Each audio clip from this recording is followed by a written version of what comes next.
Welcome to another episode of the Everyday Game Changers podcast. I'm your host, Barion McQueen, and you know how we do each and every week, talking to game changers in business, music, community, and more. And today's guest, we can't just leave it at music because the business be right. I got Abebe Lewis in the building. How are you? Oh man, I'm great, man. This is I want to say. Let me get my live studio. Oh, Abebe Lewis in the building. Yes. Man, I want to say it's a pleasure. I've been watching you for a long time. Appreciate do your it. thing. So this is a pleasure for me to have this discussion and come on your show as a respected marketing business person like yourself or your team is. Love that. I love that. So I'm privy to a lot of information on your history. Definitely. But for somebody who don't know Abebe Lewis, what's your elevator picture you tell them? I call myself like the plug. The plug. You know what I'm saying? Like, and I've learned that throughout the years of the different deals I have done and things I have brought to the table. It's just like being in the right place at the right time, doing the right things. Facts. You know what I'm saying? And it's a mixture of luck, a mixture of knowledge, and definitely legacy, which is, if you didn't know, my dad is Inner Circle. Yes. They made the theme song, comes on Cops, Bad Boys, Bad Boys, the movie 1, 2, and 3. They also have another hit called Girl, I'm Gonna Make You Sweat, which is a big record. Shakira and Well just sampled that. So, and myself, I have my own marketing company, which is the Abebe Lewis Marketing and Branding Company that, I do a lot of my stuff through and just, learn the game. And I kind of watched the social media marketing game go from like no social media to MySpace to then I guess Twitter and all these different things, components came into it. Then I got lucky to watch how Peaches, the store, and the Specs and the Blue Note Records to distribution with Selecto Hits to now streaming. So I've been a part of all those different components of the music and the business industry. So I think that gave me a edge of the hustler. You know what I'm saying? What's so like you being in that space, just always around music. Did you ever have aspirations to be an artist? A little bit. Honestly, when I graduated from American high school, and I wanted to play basketball. Okay. You know what I'm saying? I wanted to be a basketball star. I went to Tallahassee, and I went to school for like a year or so, and I figured out, hey, this wasn't like, you know what I'm saying? For me, it's like, basketball was great, but it's like it wasn't really for me. So I say, I came back, moved back down to Miami, and that's when my dad's kind of music was kind of like blowing up a little bit, and we just really getting into the game, and we were doing a lot of different things that it just opened the door for me, being his son, to really start learning the business and the aspect. I came in the game first as a producer. You know what I'm saying? Where if you see Trick Daddy's first album, I produced 2 records along with a guy named Hugo Diaz. Okay. Which was Lou Diaz, which is the Diaz brothers who found Pitbull. I met Hugo first. You know what I'm saying? And then me and Hugo produced a couple records on Trick's album. Then then I just segued into like marketing because I was like, yo, like, how you get the word out? You know what I'm saying? Like, once you start doing all this stuff, how do you get famous, man? How do people know you? And I was like, yo, it's not gonna happen with me in the studio. I gotta get to know, I gotta understand how to touch the people and be around the people. And I just started, just marketing and, going out and doing the promotion game and doing the promoter game at the clubs and just getting to know Miami and getting to understand how you break a record. And, it's a lot different now. But, back then, it was all about the DJ. It wasn't about the influencer or nothing like that. You go to the club, you spend a little time with the DJ, you buy him a drink, you slide him a little something, you know what I'm saying? But he play your record a couple times and then people would take notice to it. And then from there, the program director would hear about it. Then from there, the mix shows start playing it. Then once the mix shows, then the BDS starts coming in. And once that happens, then other markets start, hey, what's going on with this record in Miami? I saw they playing it 5 times on the 99 Jams. So it used to be a system. It used to be a system, definitely be a system. And it was a good system, you know what I'm saying? But now, it made sense. It made sense. Nothing wrong with the system now because it opened now. It's like an open market now. Facts. You know what I'm saying? It's like some records blowing up right now that we know nothing about. You know what I'm saying? Like being consultant for some of these record labels, the labels don't even know. Yeah, they don't even know. They literally came to me and they said, "Hey, Baron, is there any models in Miami that have a large following that we can put a nice producer with them and somebody to write a record, put a little auto tune on them, and we can put a record out?" Yeah. And I was like, "That's what y'all looking for the labels now?"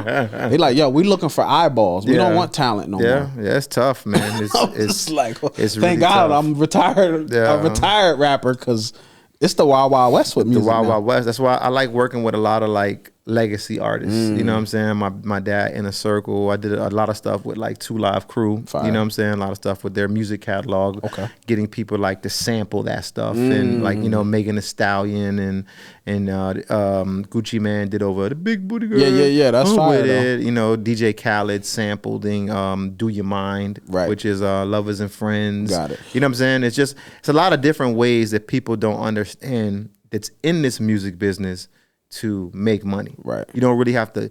The ownership is a big thing, but if you have access and know how to move things, you can make money. Yeah. You know what I'm saying? When I look at any major artist or any artist in an interview, if anybody ever talks about that they recorded anything in Miami, Circle House is the first definitely name. The music mecca of Miami. Circle House is like, I'm from Delaware originally.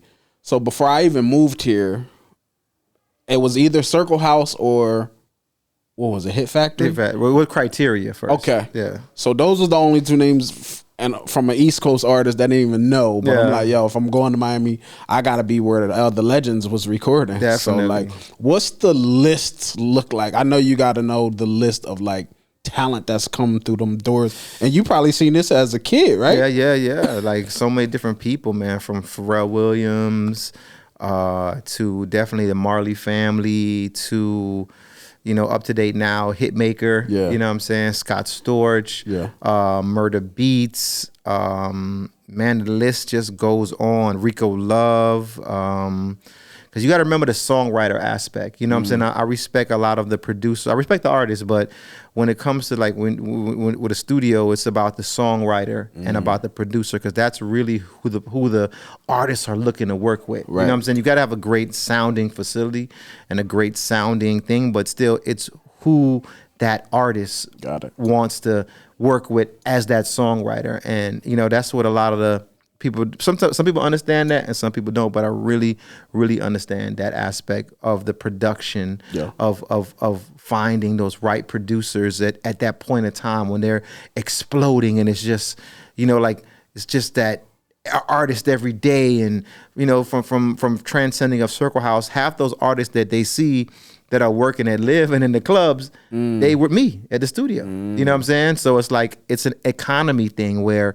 you'll see Neo hosting a doo-wop and then he'll be in town because he's recording his album. He'll catch a vibe, of course, and then write Link Up, which is his new single right now. Fire. Or Tonight that he did with Pitbull. People don't understand how Miami is such an influence in the recording era of the time, because it's a vibe. It's a vibe, dog. It's like, there's no place you're gonna go out and in one night you're gonna meet a Jamaican girl, you're gonna meet a Cuban girl, you're gonna meet a Japanese girl, you're gonna meet 5 different women. You know what I'm saying? In one night, and they all may be at the same hip hop club. You know what I'm saying? So Miami is just that I call it like the melting pot. You know what I'm saying, of everything. What's the hardest part of running a studio? The hardest part is just like, I always compare it to like running a club, right? So if you got like tables, like this is a table, like, okay, your liquor's here, your bottles here. You don't want to put too many people in one area of the same genre of music. You wanna mix it up. You want to have an R&B artist there. You want to have a pop artist there. Then you want to have a Latin artist there. All of a sudden, we in the kitchen vibing, talking. All of a sudden, the hip hop guys like, yo, I need a Latin artist. Right in the room. Oh, I need a pop artist to sing the hook. Now we just got a song. It's an ecosystem. Which it happens all the time. That song comes out and people don't even understand how do these 3 brothers come together like that? They was at the right place doing the right thing. So it's a lot of orchestration going on behind the scenes that people don't see when it comes to that. That's why it's an art. You know what I'm saying? Everybody think they can just like get a studio or get a house or get this and put this in there. It's an art form of this thing to really equate results. Because at the end of the day, the record label, what they want? Results. Of course. They don't want to fucking fly down. I'm sorry, I cursed. They don't want to. No, you good. They don't want to fly down their artist, right? Put them up at the Fontainebleau for 2 weeks, a hotel, or get them the dope Airbnb on Star Island, or you know what I'm saying.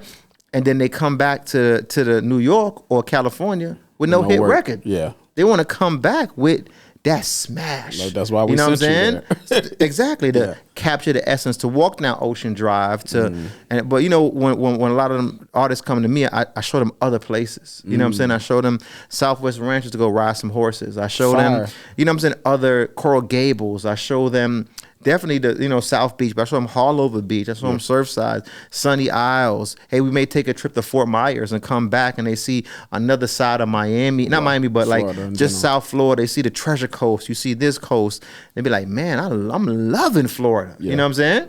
I tell people, like, in any facility, even here, like, when you have a facility, although that may be what you do, like let's say the studio is the studio and people come here, but you really in the hospitality industry. There you go. There right? You go. You know how many chefs that I broke?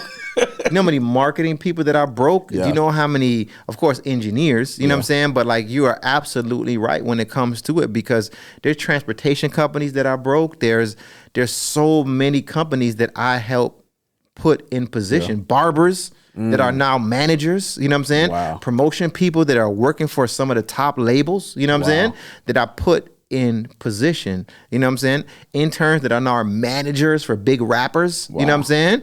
Interns that are now producing massive country hits, you know what I'm saying? So, but when it all boils down to it, it's such a beautiful thing, because it's like paying it forward and I get it back. Yeah. I don't get it back from all of them, but I would say at least 50% of them come back and they show me crazy love by giving me opportunity. They don't give me no money. I wish you'd give me some money, but but they give me opportunities to have access to things a lot quicker than the typical person would. You know what I'm saying? And that comes from the relationship. And then my face was always good, because when I always teach these kids, I teach them a lot of different ways to learn. You know what I'm saying?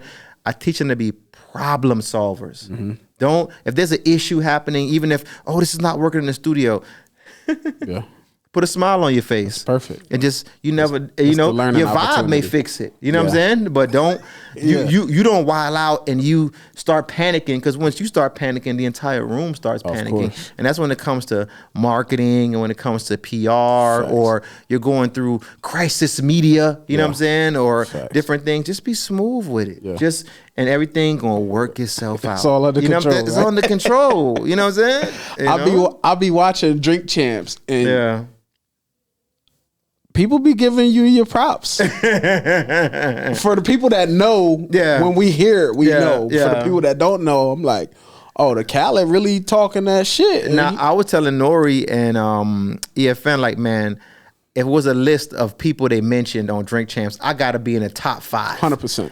If you like, without ever being on the show, 100%. But mentioning my business or mentioning my name, I gotta be in the top 5. I ain't gonna say I'm number 1.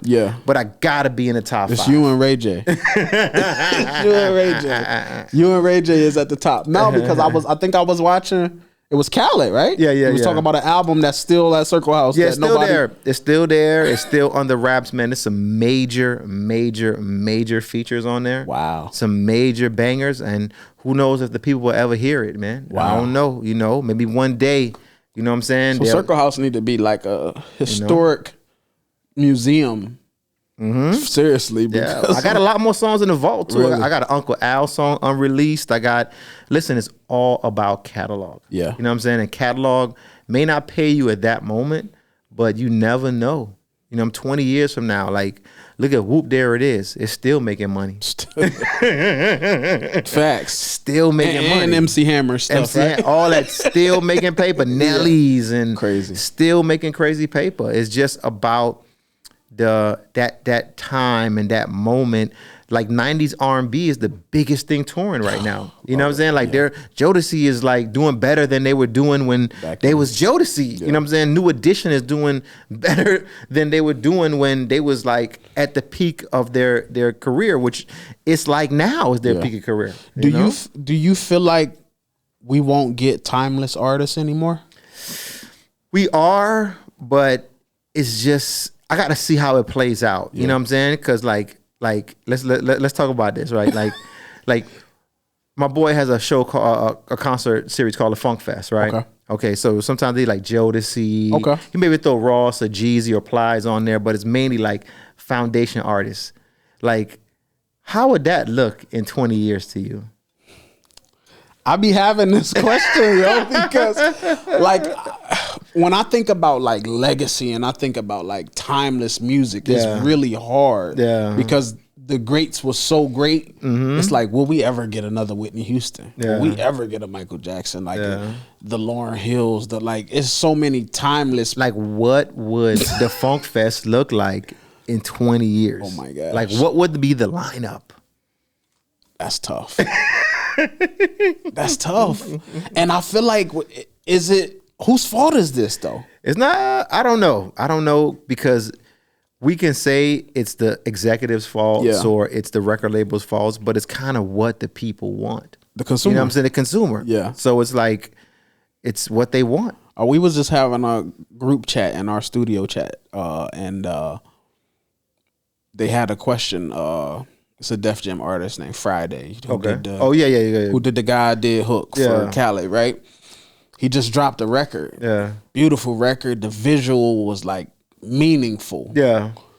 And a lot of people in the chat was like, but this will never go. It's too positive. It's too positive, okay. So it's like, yo, this don't push the narrative of what people are consuming, right? Yeah. We in the push and pee era, right? Yeah. So it's like, yo, you can't sell alcohol with that record. With that record, yeah. You can't do this with that record. That's why I say it's kind of what the consumer wants, and you're gonna derive it to sales. Yeah, you know what I'm saying, and streams and different things like that. Because if it's not making dollars, it's basically not making sense. So it's like, you know, we got to change the way we think sometimes and change the way we move. It's just it's a tough scenario when it comes to supply and demand. 100%. It's very tough, you know, for somebody that. I'm sure you probably already get this regularly. Somebody comes and says, BB, I want to be in the music. How can you help me get there? Because I feel like everybody thinks there's this magic button that if they see someone successful or have some level of success like you've had, that it's a button you can push and it's just like, all right, I'm a star. Yeah. What do you tell them artists? How do an artist supposed to approach you? Well, first and foremost, you got to have something going on already, in a sense, where you kind of, even if it's not something going on, it's like you got to have a plan and like something of an understanding where you're going, who's my target audience. Yes. You know what I'm saying? And what am I doing consistently to really win? Like I heard Akon talk about an artist needs a job, and I don't blame him sometimes because some of these new artists need some type of income and stop just leaning on the label and expecting them to pay you for things that are not even there yet. Right. You know what I'm saying? Like it's not like Spotify, I know people that make $5,000 a month off their own Spotify. That are eating, you know what I'm saying? $5,000 is a good amount for a little kid that's like maybe 17. Yeah, you know what I'm saying? Himself, and so he understand. Like a guy like that, I'd be like, okay, I like what you're doing. You're making 5,000. How can we turn that 5,000 to now 20? Of course, from 20 to 60 to so he's somewhat on his way. Yeah. You know what I'm saying? With that different things, but you gotta have some type of understanding of the business because the business now. It's so different than what it was. It's such a component where, you know, like if I was to start a record label, I don't know if I would want even artists. I may want to start an influencer label, right? Fire. Where I find 10 influencers that are doing amazing and are monetizing what they're doing. Then I figure out, hey, I'm going to grab 2 of y'all. And just like you said, we're going to make a song. You're going to get some auto-tune. You know what I'm saying? Because you already got the motion in the ocean. So the influencer game is where I would start from, then transcend that into a record label. You know what I'm saying? Or find catalog artists that are already like, you know what I'm saying, your 90s hip hop guys who still possibly have a name, and you can kind of like work what they're doing with making money off streaming, which won't be a lot, but with touring, you can come back with those guys because it's a level of understanding where the money is. Facts. You got to figure out, hey, where's the money? Where's the money? Yeah. Is it touring? Is it streaming with this artist? Is it doing this? Is it doing this? Like comedians. People sleep on comedians. Comedians make buku dollars, bro. I just seen you know Country Wayne's Netflix. But imagine this, right? They're going to the Miami Improv, the Orlando Improv, the Tampa Improv, the Jacksonville Improv, right? They're doing 3 to 4 shows in each one of those markets. Each one of those shows is going to be a capacity of like 300 people. You know what I'm saying? So they're doing at least 2,000 to 1,500 people in each market. You know what I'm saying? They come to the little show, you in there like, it's only 300 people in here. No, but they're doing this 4 times for the night, bro. Right. They're doing it at 8. They're doing it at 10. Yeah. And they're doing it at 12. Then the next day they're gonna come back and do those same shows. The night too of the same. You know what I'm saying? Same show. Yeah. May switch it up a little bit, but it's just like supply and demand, and that's just like an influencer where, as a comedian, like who you cutting in, unless you sign into like a big conglomerate marketing company or something, but who you cutting in, you actually are doing better than some of these artists. Yeah. That's why you see a genius like T.I., what is he doing? Yeah. Man, he doing comedy exactly. Because he looked at how much money the comedians are making. Crazy. You know what I'm saying? Yeah. when you think about like, because I see you, is the Florida Engineers that shit thing? Yes. Talk about that a little bit, of like how you cultivating that. Well, I always said to myself, the engineer is the last person that get the look, that get the understanding, but he's really the most important. Of Just course. like the guy, your partner standing behind the board right now. Yeah. If he wants to make us look stupid or sound stupid, Angel, he could. right? But he's not. But he's important, Of course. because the way he edits this and splice this up and color correct it is going to make us make money and become Facts. who we trying to become and go viral. And that's the same thing with the engineer, understanding the aspect of the auto-tune, the bass, that's why my engineers are so dope. Like I got Jesse, he's a dope. I got Finn. I got Nigel, who just got Hitmaker. Nigel the engineer? Yeah. I'll be watching his stuff. Yeah. He's dope. Hitmaker just gave him a chain, but Fire. But those guys, you know what I'm saying? Irwin, who just won a Grammy with Kodak Black and Kendrick Lamar song. Okay. You know what I'm saying? That we did at the studio. You know what I'm fire. saying? But the fact of it is like they know every type of music. You know what I'm saying?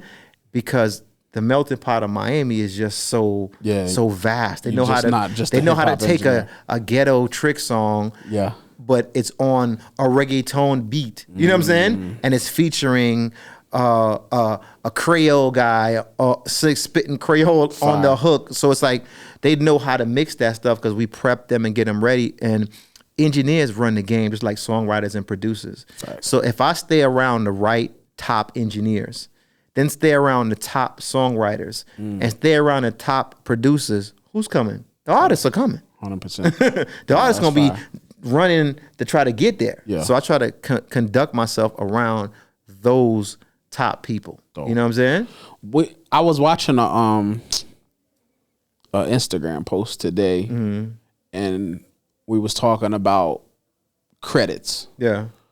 How producers and engineers, shout out to my guy Will at A2F Studios, he was putting this thing and he was putting up Taylor Swift's new album. He was like, shout out to the A&R who properly credited all of these people who was involved, that, you know, you produce this record and then the song come out, we wait till 12:01 for it to come out, and then you look and you didn't even get your credit, right? How important is this aspect for engineers and producers? It's so important. Even when I talked about the Trick Daddy album I did, because you can go back and look at it. Facts. You know what I'm saying? People can say, man, BB ain't produced no record, and they go back and they look and it says produced by Abebe Lewis and Hugo Diaz, and it was Trick Daddy's first album when nobody even knew who Trick Daddy was. You know what I'm saying? So I go way back in those history books with all these producers. There's so many different things, but credits, photos, I call credits like photos and video stuff, and it documents that time 100%. To show that you really knew that person, or you really knew, like I really got Khaled's album on tape. I really got pictures with Wu-Tang Clan and ODB when, you know what I'm saying, before he died, and we did a bunch of music. I really got so many different things, and I credit that to credits. Right. Meaning like your credits, meaning like your photos, meaning like man, I take 1 million pictures. Everybody like, man, B, you taking too many pictures. But now, man, I got about 1,000 pictures I ain't even post yet. You know what I'm saying? Right. I got thousands of pictures. I got thousands of videos. I got thousands of things of people when they was kids. Fire. When they used to look up to me, and now they bigger than me. Fire. But I got that footage to show that synergy was there, and I was there. You know what I'm saying? That journey. Facts. You know what I'm saying? So credits are extremely important. So listen, fight for your credits, man. 100%. Engineers, fight for your credits. Producers, even if they tripping on the publishing, still work on that, but still make sure you say produced by. 100%. Because once you be able to do that, you can still now take that access and take that and go get more money. Facts. You know what I'm saying? But if it don't say your name, you can't. Happen. It doesn't happen. It was false. You know? I see you do a really good job. Who was that? Was it Ted filming Hitmaker get in a car at Circle House? Yeah, Ted. Yeah, Ted. Yeah, Shout out Ted. I see Ted everywhere. Yeah. I'm backstage at the Tink concert in Fort Lauderdale, and I see Ted everywhere. Yeah. He be working. Yeah, I be talking to him a lot, like even about the artist thing. Yeah. You know what I'm saying? He's doing with the young artists right now, which is really, really, really dope, because he's bringing a lot of light to a lot of artists that wouldn't get no light. 100%. You know what I'm saying? And in the vein where he's shooting it is so clean. Yeah. You know what I'm saying? With the mic singing and it's fire. It's editing and it's color correction. It's like, he fire. Whoa. It's fire. It makes the artist look like, could this artist really work? Yeah. Is this artist can be marketable? You know what I'm saying? Because that's what I talk about when you want to sign an artist. Those are the questions that I put in my head. I'm not speaking for anybody else, but I look at somebody like, how can I market this person? Yeah. Okay, who can I market this person to? Who can I put them on tour with? Yeah. You know what I'm saying? Or like I think about all those different aspects of when I'm looking at an artist or even looking at a product or looking at anything. I try to think about it. And like I said, once again, we're blessed to be here in Miami with so many cultures, man. I can make a jerk salsa sauce. Right there, I know I can sell that to the Spanish community and the Caribbean community. You know what I'm saying? Facts. You want jerk? Como te la? You know what I'm saying? Like, right. And now I got that. I got that fusion. I got that synergy. I love it. Then I found a couple that's a Jamaican Latin couple that's it's all over the place. 100%. You know what I'm saying? Now I got my sauce moving, and the couple is selling my sauce. Like, you know what I'm saying? It's like how important, because you do both really well. How important do you feel the marketing aspect to any artist is compared to the actual music? Yeah. Like, it's a big thing. The music gotta be good, but like look at the baby. You know what I'm saying? He is smart as hell. Yeah. You know what I'm saying? To be able to understand what they want from him, right? By him having that marketing brain and understanding what the consumer wants from him, he can tailor make his records the way he makes them because he understands what the consumer wants from him. Yeah. You know what I'm saying? And that's when you try to coincide good music and good marketing. Right. You know what I'm saying? Not just like hopping on an Afrobeat record because it's hot right now or hopping on something. I mean, like cultivating yourself to become that artist so your consumer and your fans can look forward to not you just on a remix, but you being you. Yeah. You ain't got to put no feature on the shit. You can just, just by yourself. Yeah. You know what I'm saying? Like this weird content space of like content is king and you got to constant, like I go through it. I'm filming content constantly. Yeah. Right? Have you seen a change in what you do by putting out more content? Definitely. Putting your face out there. Like definitely. I've seen a huge change because they're starting to understand my mind now. Like you would see a bunch of pictures of me with celebrities. I'm like, man, what does this man do, man? You just walk up to a celebrity and take pictures. Now you know I know the celebrity. Right. Now you see me working with the celebrity. Right. Now you see me in a car with the celebrity. Now you see me on a video set. You see me closing deals with that celebrity now. Yeah. So it's not just the aspect of a picture. So I like speaking because it opens and shows people my mind. You know what I'm saying? They see how smart I am. I am smart. You know what I'm saying? If you had to give me your top 5 greatest artists of all time. What does that look like? Rap or like what do you mean? Like it could be any genre. Any genre? Yeah. You know what I'm saying? No particular order, just 5. Definitely. You know, I gotta say Inner Circle, the bad boys of reggae. You know what I'm saying? But definitely Bob Marley. You know what I'm saying? Because he puts me in that zone. You know what I'm saying? I can say like Nas and Jigga like in one because they just like, it's just like I like rapping and learning and listening to it and getting something from it. Right. I like to dance and party, but I like to some substance and get something from it. You know what I'm saying? Like, you know, Mary J. Blige. You know what I'm saying? Because she always, you know, she bring you up and she bring you down. But one thing you're gonna do is you're gonna feel her. Yeah, 100%. You know what I'm saying? I gotta say Celia Cruz. You know what I'm saying? Because after watching her documentary on Netflix, man, I got to know who that lady was. Man, that lady was no joke, bro. You know what I'm saying? Shout out to, I forgot her husband's name, man, in the movie. What's his name? Leon? Nah. Pedro. Yo, Pedro was the man, dog. Listen, I watched that whole thing with the subtitles. I'm telling you, I watched the whole subtitle thing. I watched that whole movie, 100%. Man, and that was an amazing movie. And who's left, man? Man, I don't know, man. I'm gonna say Marcus Garvey. He wasn't an artist, but you know what I'm saying? Just certain people that was very leadership and influential, and you know what I'm saying? Like, you know, like in the morning when I'm working out in the gym, sometimes I listen to his words of speaking. So it's almost like he's like an artist to me too, in a sense, because the way I listen to him and depict his thought process from back then to now. Yeah. You know what I'm saying? That's dope. So like my audience, it's a lot of musicians that follow the platform, but it's a lot of people just in business in general that just, they might be watching this platform. They might got a regular 9-to-5 job, but they got a little hustle on the side that they're trying to eventually maybe replace the 9-to-5. What's one piece of advice you could give that person that, like, you know what? Do this. Even though you got a 9-to-5 right now, that side hustle might be something. Well, I would say listen to your heart. Listen to your mind, you know? And I've learned that because if I listen to people, I would not be in the position I am right now. I would like, when I first started marketing, like, man, what you know about marketing? You know what I'm saying? Yeah. Or I got one of the number one e-blasts here in Florida. Fire. Right? When I started it, me like, what you know about e-blasts? Man, your blasts are stupid. Now those same people are calling me for blasts. Like, you know what I'm saying?